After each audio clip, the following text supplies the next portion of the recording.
Iniciamos ahora el tercer aspecto de lo que nos compete de la pedagogía digital o la tercera parte también de este módulo, en donde estamos aprendiendo cómo estructuramos los procesos de formación en entornos digitales. Habíamos mencionado en la primera parte que la clave está también en definir cuál es el resultado de aprendizaje esperado. Y en función de ese resultado de aprendizaje esperado, nosotros podemos sistematizar, supongamos en un modelo por competencias, que es el que tenemos de ejemplo, esos elementos o esas microacciones que nos permiten llegar a una acción macro. Eso lo vimos en la anterior sesión. Pero además de eso, y creo que es un tema fundamental, tenemos que determinar cuáles son esos sistemas de progreso. Es decir, en el ambiente digital, permitir que el estudiante pueda ver en qué momento del progreso está llevando a cabo su desarrollo de aprendizaje. En el caso de ustedes, por ejemplo, tenemos muchas herramientas que nos permiten ver eso. En el curso de docente virtual exitoso, además de las semanas, de las pestañas, como están agrupados, ustedes tienen unos medidores de en qué parte van para culminar este proceso final. Y además, en todo momento están viendo cuáles son esas herramientas que se van a utilizar en cada uno de los momentos de aprendizaje, cuáles son los contenidos y cuáles son las estrategias para pasar de un momento a otro. Este sistema de progreso tiene que estar muy bien estructurado también en los estudiantes porque el entorno digital les permite a ellos o les demanda a ellos saber en qué parte del momento van y cómo tiene que ir en función de ese resultado de aprendizaje final esperado. Con esto, lo que yo necesito construir cuando estamos desarrollando estos dos elementos del RA y los sistemas de progreso es delimitar esas estrategias mediante las cuales el estudiante va a avanzar para poder lograr un proceso final. Y si yo tengo en cuenta entonces, vamos acá a dibujar un poco. Estos resultados de aprendizaje esperados ya los definí, ya los tengo claros, sé cuáles son. Adicional a eso, y lo vamos a colocar con otro color, tengo los sistemas de progreso totalmente definidos, sé en qué momento va cada elemento, sé cómo los voy a conectar, sé además que, por ejemplo, para que el estudiante comprenda la importancia o comprenda la importancia del conocimiento de la ética para el desarrollo de la profesión de administración de empresas, estoy diciendo cualquier cosa, sé que ese plan de trabajo también tiene que verse reflejado en el ambiente digital y que no solamente tiene que ser un ejercicio de transmisión de la información, sino de organización, sistematización, asociación y lograr el impacto deseado, que fue lo que vimos en la primera parte también de este módulo. Módulo que obviamente, como ustedes podrán ver, es muy teórico. Ya vamos a pasar al siguiente, que es más práctico. Lo vamos a hacer con ejercicios en entornos reales, cómo integramos estos elementos, pero lo importante es tener en la cabeza por lo menos estos principios básicos o estas nociones básicas de pedagogía digital para lograr el cometido que vamos a desarrollar. Entonces, paso de lo RADE al sistema de progreso, pero acá hay un punto fundamental y creo que este punto que está acá, que se llama integración didáctica, es el corazón de todo lo que estamos haciendo. Y es que si yo tengo claro cuál es mi resultado de aprendizaje esperado, cuál va a ser ese sistema de progreso que va a tener el estudiante en el transcurso de las sesiones en las cuales yo le voy a dar algún tipo de conocimiento o algún tipo de proceso formativo, ahí sí yo sé cuáles son los recursos digitales que voy a tener o cómo voy a integrar cada recurso digital dependiendo de cada necesidad.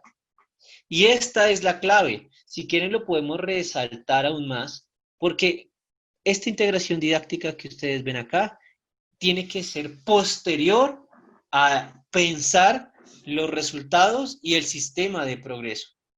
Muchas veces, y es el error que se comete en el diseño digital de ambientes de aprendizaje, es que arrancamos por la integración didáctica o pensamos que el problema sencillamente es tener una tecnología para transmitir la información.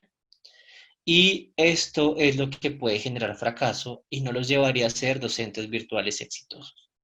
Porque la tecnología es un medio y digamos que el medio no es el fin y eso está claro para cualquier persona. Supongamos que tenemos la mejor tecnología posible, pero es como si tuviésemos la posibilidad de tener un Ferrari, pero no sabemos manejar. O tenemos un Ferrari, pero vivimos de pronto en una zona en donde ni siquiera hay calles pavimentadas. Entonces no importa tener el Ferrari. La tecnología no importa. Lo que importa es tener claridad en este, que es el fin, el objeto.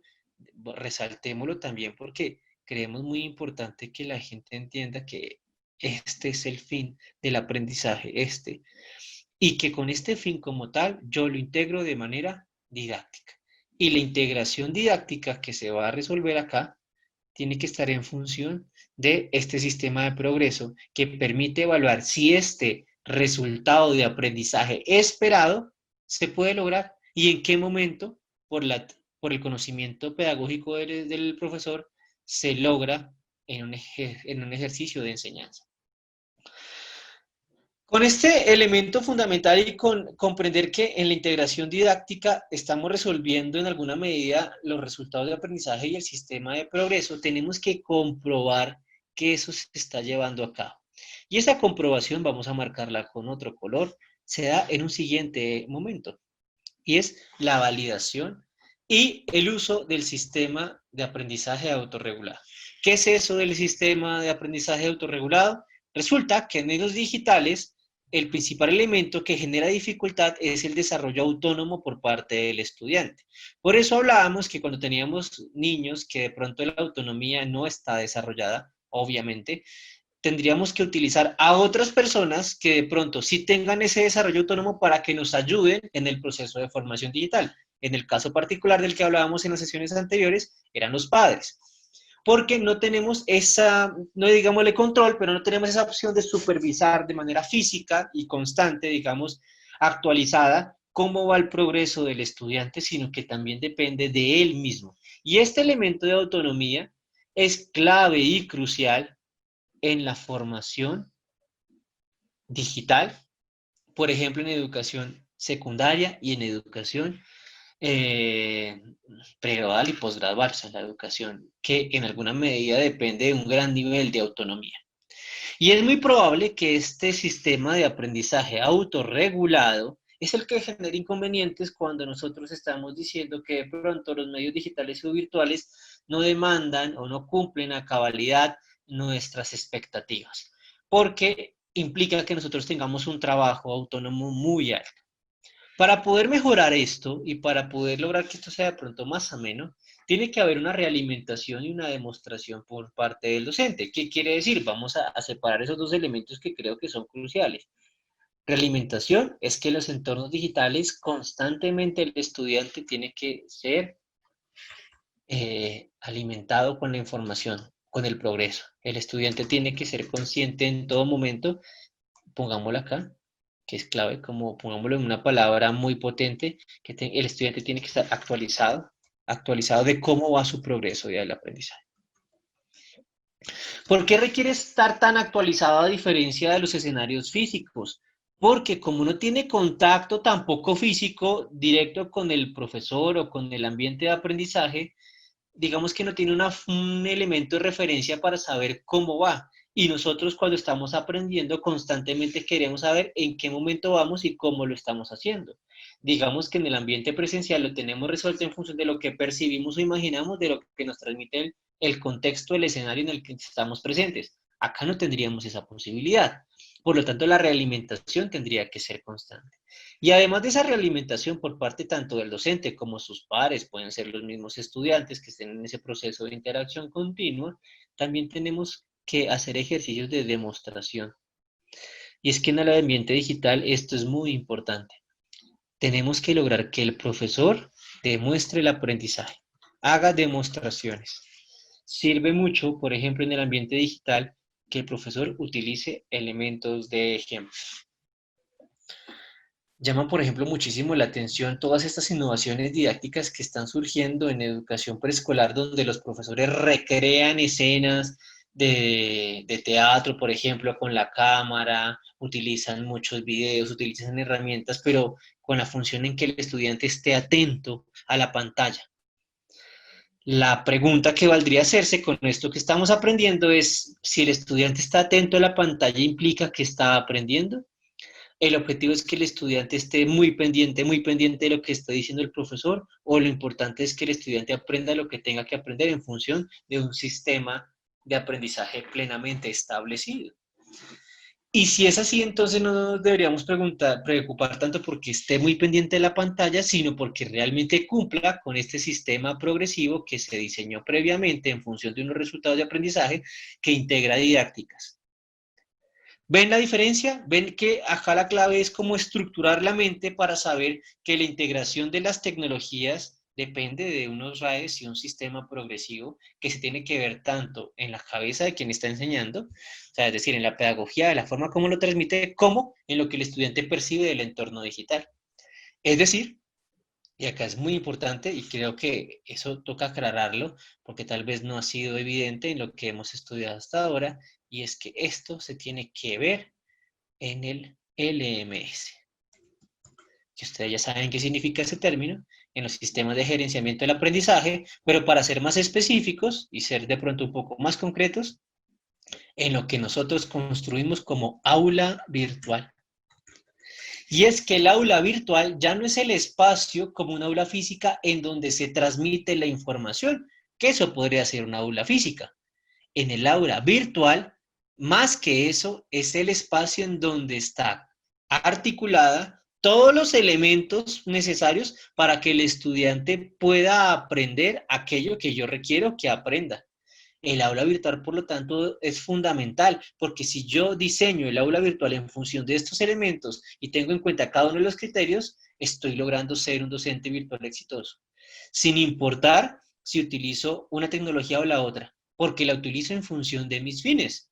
Por ejemplo, si quiero transmitir un concepto, utilizo una charla sincrónica por Zoom. Si necesito, por ejemplo, validar que los estudiantes aprendieron tal elemento, utilizo un objeto virtual para verificar el conocimiento, como un quiz, etcétera, un quiz interactivo. Si necesito que los estudiantes lean algún elemento para afianzar otro aspecto que yo he trabajado, utilizo un PDF interactivo. Realmente depende de lo que yo estoy buscando. Y acá, este medio, que es la tecnología, se convierte en medio.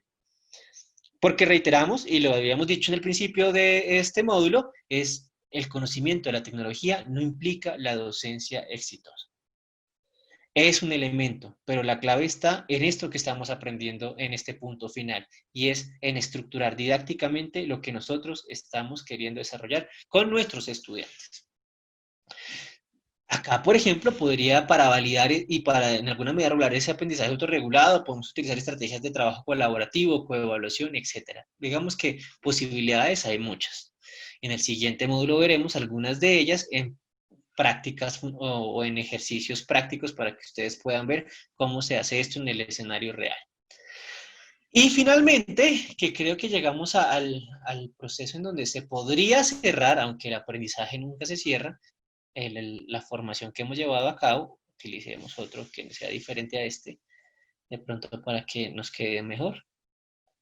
Utilicemos acá, este. Es el aseguramiento y la progresión.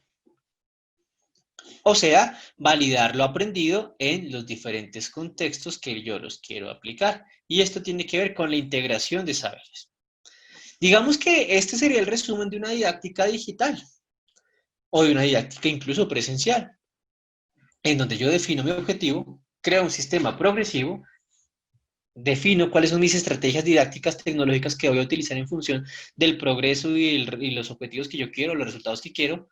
Creo un modelo o un sistema en donde valide constantemente que eso se está llevando a cabo y al final compruebo si ese aprendizaje fue adquirido o no mediante el aseguramiento y la progresión. Esto es la clave. Y es la clave y es a donde queríamos llegar con este ejercicio que intentaba incitarlos a iniciar por el viaje de la pedagogía digital. Sabemos que en un módulo tan corto, pues no podemos afianzar todos los conocimientos que requiere la didactología para medios digitales, pero sí nos permite tener algunos elementos de referencia para construir algunos indicios o construir ambientes virtuales que nos lleven a hacer nuestros procesos de aprendizaje con algún nivel de éxito.